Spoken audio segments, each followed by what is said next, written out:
Private company हामीले यसभन्दा अघिका क्लासेसमा कुरा गरेका थियौँ। हाम्रो कम्पनीका प्रकार अन्तर्गत पर्ने जुन कम्पनीहरू जस्तै प्राइभेट कम्पनी र पब्लिक कम्पनीहरू हुन् र त्यसै गरी जोइन्ट स्टक कम्पनीहरू हुन्। र यो जुन प्राइभेट कम्पनी भन्ने बित्तिकै चाहिँ जुन चाहिँ पब्लिक कम्पनी होइन, जुन पब्लिक कम्पनीको सेयर होल्डर्सहरूले जुन सेयरहरू फ्रीली ट्रान्सफर गर्थ्यो, त्यसरी चाहिँ फ्रीली चाहिँ हाम्रो प्राइभेट कम्पनीले चाहिँ आफ्नो सेयरहरू चाहिँ यसरी फ्रीली ट्रान्सफर गर्न पाएन। एउटा मेम्बरबाट अर्को मेम्बरमा चाहिँ यसरी फ्रीली जुन ट्रान्सफर चाहिँ गर्न पाएन। र यसमा हाम्रो प्राइभेट लिमिटेड कम्पनी भनेर चाहिँ यसले एड गर्न पायो। जुन जस्तै यो प्राइभेट कम्पनी छ, प्राइभेट कम्पनीले चाहिँ यसरी कम्पनीको नामको पछाडि चाहिँ प्राइभेट है त प्राइभेट लिमिटेड भनेर यसरी एड गर्न पायो। अर्थात् हाम्रो एबिसी भन्ने कम्पनी थियो, हो यो एबिसी कम्पनीले चाहिँ उसको नाम पछाडि चाहिँ प्राइभेट लिमिटेड भनेर एड गर्न पायो। अर्थात् हाम्रो यसरी एड गरिसकेपछि एबिसी प्लस प्राइभेट कम्पनी भनेर एड गरेपछि हाम्रो के भयो, एबिसी प्राइभेट कम्पनी भनेर चाहिँ हाम्रो प्राइभेट लिमिटेड कम्पनी है त लिमिटेड कम्पनी भनेर चाहिँ हाम्रो आउने भयो नाममा। यी कुराहरू सामान्य जानकारी जुन हामीलाई थाहा हुनै पर्ने है त, सामान्य भए तापनि थाहा हुनै पर्ने कन्सेप्ट। प्राइभेट कम्पनीले चाहिँ आफ्नो जुन सेयर्सहरूको जुन स्वामित्वहरू हुन्छ त्यसलाई चाहिँ फ्रीली चाहिँ ट्रान्सफर चाहिँ गर्न सक्दैन लाइक पब्लिक कम्पनीले जस्तो गरेर। र जसको लागि चाहिँ यो जुन कम्पनीहरूले चाहिँ केही जुन अथोरिटीहरू चाहिँ लिनुपर्ने हुन्छ, त्यहाँ चाहिँ रेस्ट्रिक्सन छ जुन मेम्बर्सहरूले चाहिँ आफ्नो राइटहरूलाई चाहिँ ट्रान्सफर गर्नको लागि। र अर्को कुरा भनेको यो जुन प्राइभेट कम्पनीहरूले जुन कम्पनीको नामको पछाडि प्राइभेट लिमिटेड भनेर एड गर्न पायो, यो एड भयो, यो चाहिँ हाम्रो कम्पनीको चाहिँ नेम भयो है त। यो सानो जानकारी भयो। त्यसपछि यो जुन कम्पनीका यसरी हामीले प्राइभेट कम्पनी खोल्दाखेरि चाहिँ हामीले चाहिँ के फाइदाहरू पाउन सक्छौँ भन्दा जुन जस्तै यहाँ हेरौँ हाम्रो यसमा चाहिँ टपिक हुने गर्दछ फिचर्स एन्ड प्रिभिलेजेस है त। प्रिभिलेजेस भनेको चाहिँ एउटा एडभान्टेजेस जस्तो है त। प्रिभिलेजेस अफ प्राइभेट कम्पनी एक्जाममा सोधिहाल्यो भनेदेखि हामीले लेख्न सक्छौँ यो जुन प्राइभेट कम्पनी भनेपछि एउटा व्यक्तिले मात्र चाहिँ ओपन गर्न सक्छ। अर्थात् एउटा बाई अ सिङ्गल पर्सनले मात्र यसको चाहिँ फर्मेसन अर्थात् यसको इन्कर्पोरेसन स्थापना गर्न सकियो, जसलाई भन्छौँ हामीले फर्मेसन बाई अ सिङ्गल पर्सनले पनि यसरी फर्मेसन गर्न पायो, स्थापना गर्न पायो। एउटा फाइदा भयो। जस्तै अब हामीले अब धेरै व्यक्तिहरूलाई चाहिँ यो कम्पनी खोल्नु पर्यो, अब जम्मा हौँ एउटा ग्रुपमा भन्नु परेन, पब्लिक कम्पनी जस्तै। अब हाम्रो एउटा व्यक्ति भयो भने पनि हाम्रो एउटा प्राइभेट कम्पनी त खुल्ने रहेछ। तर पब्लिक कम्पनी खोल्नको लागि हाम्रो मिनिमम पनि 7 जना प्रोमोटर्सहरू हुनु पर्यो। यहाँ चाहिँ 1 जना प्रोमोटर्सहरू भयो पनि पुग्यो स्थापना गर्नको लागि। र पब्लिक कम्पनीको हकमा चाहिँ 7 जना प्रोमोटर्सहरू नभएसम्म पब्लिक कम्पनी स्थापना गर्न पाएन है त। र त्यसपछि अर्को छ हाम्रो यहाँ जुन प्राइभेट कम्पनी एकपल्ट स्थापना भइसकेपछि जुन हाम्रो कम्पनीज एक्ट 2063 अनुसार चाहिँ यो कम्पनीले इन्कर्पोरेसन भएको सर्टिफिकेट पाउने बित्तिकै चाहिँ उसले आफ्नो अपरेटिङ एक्टिभिटिज उसको बिजनेस एक्टिभिटिजहरू चाहिँ उसले सुरुवात गर्न पायो, जसलाई भन्न सक्छौँ हामी कमेन्समेन्ट अफ बिजनेस है त। कमेन्समेन्ट भने चाहिँ हाम्रो स्थापना अथवा सुरुवात भयो, कमेन्समेन्ट अफ बिजनेस। कहिलेबाट भन्दा जस्तै वेन गेटिङ है त, वेन आफ्टर गेटिङ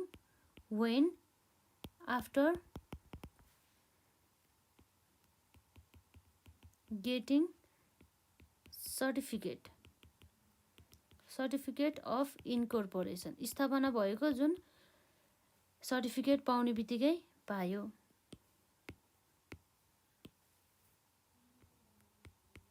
है त। यो कुरा भयो।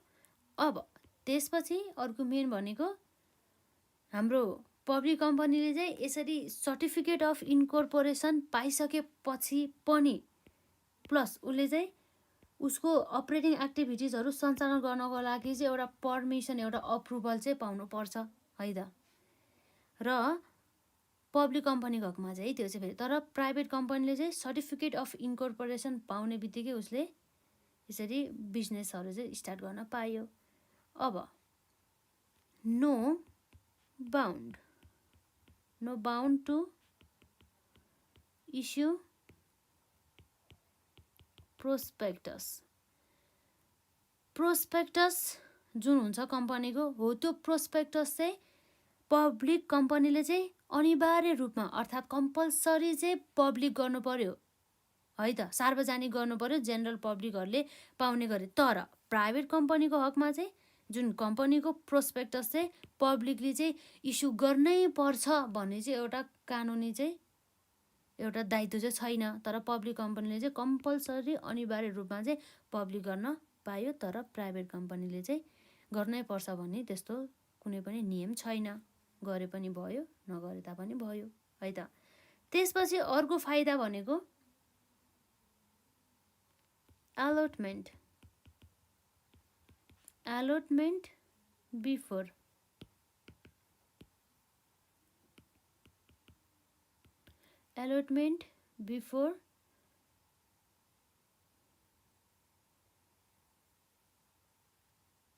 minimum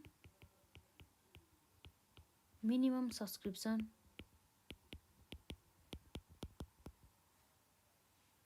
अर्थात् हाम्रो चाहिँ मिनिमम सब्सक्रिप्सन भनेको चाहिँ कस्तो हुन्छ भन्दाखेरि त्यो कुरा पहिला बुझौँ, त्यसपछि हामी अरू कुरा गरौँ है त। मिनिमम सब्सक्रिप्सन भन्ने बित्तिकै चाहिँ कम्तीमा पनि जति पनि नम्बर अफ सेयर्स कम्पनीले इस्यु गर्छ, जस्तै 100% सेयर इस्यु गर्यो अरे, त्यसमध्ये चाहिँ जुन पब्लिकहरूले चाहिँ अथवा जुन त्यो सेयरको चाहिँ सब्सक्रिप्सन गरेको चाहिँ हुनुपर्छ। एप्लिकेसनहरू चाहिँ 50% चाहिँ एप्लिकेसन अथवा सब्सक्राइब भनौँ न, सब्सक्राइब भएको हुनुपर्छ। तर यो पब्लिक कम्पनीको हकमा, तर प्राइभेट कम्पनीको हकमा चाहिँ जुन यो मिनिमम 50% सेयर यसरी सब्सक्राइब हुनुपर्छ इस्युड गरेको भन्ने त्यस्तो नियम चाहिँ लागू हुँदैन। उसले चाहिँ जति पनि जस्तै एउटा नम्बर अफ सेयर्स सब्सक्राइब गरे पनि भयो, र त्यसै गरी 0 नम्बर अफ सेयर्स सब्सक्राइब भयो पनि एलोटमेन्ट चाहिँ हुने गर्दछ। अर्थात् मिनिमम सब्सक्रिप्सन पुरै सब्सक्राइब नभए तापनि, अर्थात् इस्यु गरेको जस्तै 10,000 सेयर इस्यु गरेको थियो, यसमध्ये 50% पनि उसले चाहिँ जुन एप्लिकेसन आएन अर्थात् सब्सक्रिप्सन भएन, जम्मा हाम्रो 4,000 सेयर मात्रै सब्सक्राइब भयो भने पनि उसले चाहिँ यो सेयरलाई चाहिँ एलोट गर्न पायो भन्ने कुरा आउँछ। तर पब्लिक कम्पनीको हकमा यसरी एलोट गर्न पाएन, जसको लागि चाहिँ मिनिमम 50% भन्ने चाहिँ 10,000 को 50% 5,000 सेयर चाहिँ सब्सक्राइब हुनु पर्यो भन्ने कुरा रहेको छ है त। र अर्को रहेको छ हाम्रो यसमा स्ट्याट्युटरी मिटिङ एन्ड रिपोर्ट।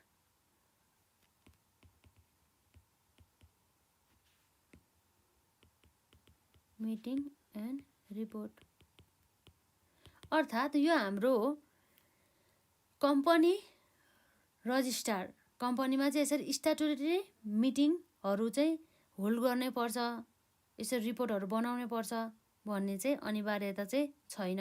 जुन यो स्ट्याट्युटरी मिटिङ र रिपोर्ट चाहिँ विशेष गरी चाहिँ हाम्रो कम्पनी रजिस्ट्रार कार्यालयमा है त, कम्पनी रजिस्ट्रार भनिन्छ जसलाई, रजिस्ट्रार कम्पनीमा चाहिँ यसरी बुझाउनु पर्ने हुन्छ हाम्रो विशेष गरी पब्लिक कम्पनीले। प्राइभेट कम्पनीको चाहिँ बुझाउनै पर्छ भने त्यस्तो नेसेसरी त छैन। यो सबै हाम्रो कम्पनीज एक्ट 2063 ले भनेका कुराहरू हुन् है त। यो भयो जुन हाम्रो प्राइभेट कम्पनीको। अब हामी जाउँ प्राइभेट कम्पनी पछि पब्लिक कम्पनी। यो पनि हाम्रो कम्पनीको चाहिँ अर्को फर्म्स अफ टाइप्स हो न, टाइप्स अफ फर्म भनौँ हाम्रो यसमा अर्को प्रकारको चाहिँ हाम्रो कम्पनी। यो पब्लिक कम्पनी भन्ने बित्तिकै चाहिँ जुन पब्लिक कम्पनीको चाहिँ मिनिमम यसरी भनौँ न मिनिमम 7 प्रोमोटर्स हुनु पर्यो यो कुनै पनि पब्लिक कम्पनी स्थापना गर्नको लागि। त्यो सबै रुल्स भनेको हाम्रो कम्पनीज एक्ट है त, according to the Nepal company act 2063 ले चाहिँ भनिएको छ। मिनिमम हाम्रो कति हुनु पर्यो त 7 प्रोमोटर्स हुनु पर्यो र म्याक्सिमम जति पनि हुन पायो त्यो कुरा छ।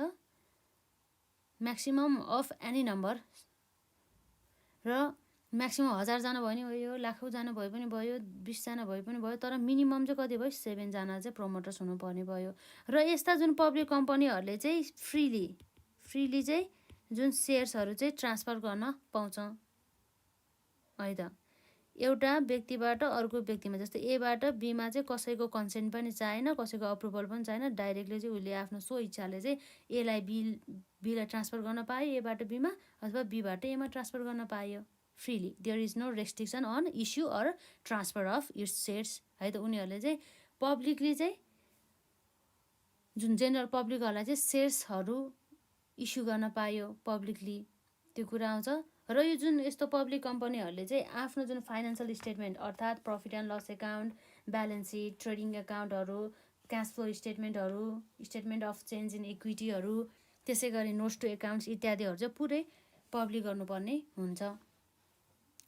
र अब हामीले यसरी दुईटाको यो डिफ्रेन्स लेख्दाखेरि पनि यो जुन प्राइभेट कम्पनी र पब्लिक कम्पनीको सामान्य कन्सेप्ट लिँदाखेरि पनि हामीले यो दुई बिचको भिन्नताहरू त हामीले पाइ नै हाल्छौँ, खासै केही पनि छैन। र अब हामीले यसरी कुनै पनि पब्लिक कम्पनी खोल्दा, पब्लिक लिमिटेड कम्पनी खोल्दा, जस्तै अब हामीले एउटा कुरा चाहिँ के छुट्यायो भन्दाखेरि यो पब्लिक कम्पनीले चाहिँ उसको नामको पछाडि चाहिँ पब्लिक लिमिटेड भनेर एड गर्न पायो है त। पब्लिक लिमिटेड, प्राइभेटले प्राइभेट लिमिटेड, पब्लिकले पब्लिक लिमिटेड भनेर यसरी एड गर्न पायो। जस्तै एबिसी पब्लिक लिमिटेड। र अब यसको हाम्रो इम्पोर्टेन्स, महत्त्व है त, importance of public limited company. Public limited कम्पनीका चाहिँ महत्त्वहरू भनौँ न के छ त। जस्तै हाम्रो यो पब्लिक लिमिटेड कम्पनीमा चाहिँ कम्तीमा पनि 7 जना प्रोमोटर्सहरू हुनुपर्ने भयो। यो जुन प्राइभेट कम्पनी जस्तो जम्मा 1 जना प्रोमोटर्सहरू भए पनि स्थापना हुने भएन, जसबाट चाहिँ यसरी धेरै सङ्ख्यामा चाहिँ प्रोमोटर्सहरू हुँदा चाहिँ यसमा चाहिँ ह्युज एमाउन्ट अफ मनी, जुन हाम्रो क्यापिटल चाहिँ के हुन्छ त कलेक्सन हुन जान्छ, अर्थात् पुँजी चाहिँ धेरै हुन जान्छ। किनभने जति धेरै प्रोमोटर्सहरूको सङ्ख्या बढ्यो त्यति धेरै नै हाम्रो क्यापिटल अर्थात् पुँजी चाहिँ कम्पनीमा हुन्छ।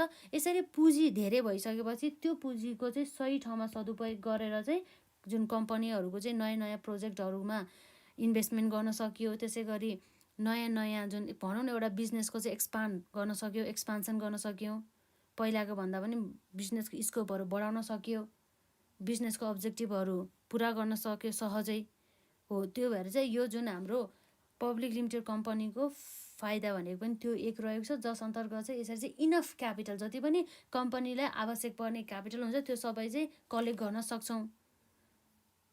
किन भन्दाखेरि धेरै प्रोमोटर्सहरू हुन्छ नि त, त्यसैले